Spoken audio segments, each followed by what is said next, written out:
subcommittee of the Commerce Committee had a hearing on the highway bill, in particular on the safety components of the highway bill. This would be the House version. Most dealers know we've seen a record number of recalls. Last year there were 64 million recalls. So far this year there's another 40 million recalls, so it's a big issue for us. And of course the other issue, the primary issue that we're concerned about is a proposal that some are advocating that all vehicles subject to recall be grounded regardless of the nature of the recall. Mr. Welch, you're recognized for 5 minutes, please, for an opening statement. Mr. Chairman, Ranking Member Schakowsky, my name is Peter K. Welch, not to be confused with anybody else. I'm the president of the National Automobile Dealers Association. NADA is a nationwide trade association that represents the interests of over 16,000 franchised new car and truck dealers throughout the country. The draft bill before you today contains a number of provisions NADA supports, including several provisions to improve recall notification and completion rates. Dealers support a 100% recall completion rate, and again, we commend the subcommittee for its efforts to help us achieve that goal.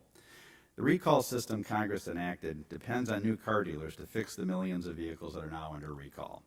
Last year alone, our members performed 59 million warranty and recall repairs. And unfortunately, we're set to break that record again today with the burgeoning number of recalls that are being issued. For the owners of recalled vehicles, it's their local dealer who remedies the defect or nonconformance, and at no charge to the owner. When owners receive a recall notice but fail to act, many dealers on their own initiative will contact their customers to schedule a service appointment. One of our Texas dealer members found that sending bright pink postcards reminding owners that their vehicles were under recall was an effective way to get those cars into the service bay and to get them fixed. Currently, the overall recall completion rate is around 75%, which means there's lots of room for improvement. Back-ordered repair parts and recall notices that are disregarded by consumers are the two main reasons that the completion rates lag.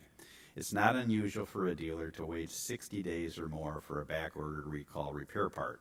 In some instances, repair parts can be unavailable for over a year. I don't know of any dealer who isn't eager to remedy a recall vehicle and make a customer happy, but they need repair parts to do that. Inaction by consumers after receiving a recall notice also hinders completion rates. One idea NADA suggested to NHTSA at its April recall workshop was for NHTSA to launch a media campaign targeted to those demographic groups that are less likely to respond to recall notices. We asked the subcommittee to consider that idea. Improving NHTSA's recall database and lookup tool is another way to boost the recall completion rate. The current system was designed for single vehicle lookups by consumers. It was not designed for commercial use. Depending on its size, the dealer can have dozens to thousands of used vehicles in its inventory.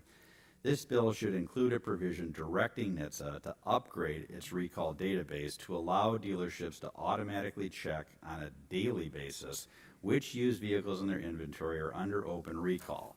A tool that is searchable, automated, and can be batch multiple requests is critical to identifying open recall vehicles in a dealer's inventory and getting them fixed. We also support Section 203, which would provide notification by state DMV of a recall at the time of registration and renewal. It's all about notification and awareness, and we think that this is a good idea to help increase the remedy rate. Section 205 would extend the period for which cars could be recalled from 10 to 15 years.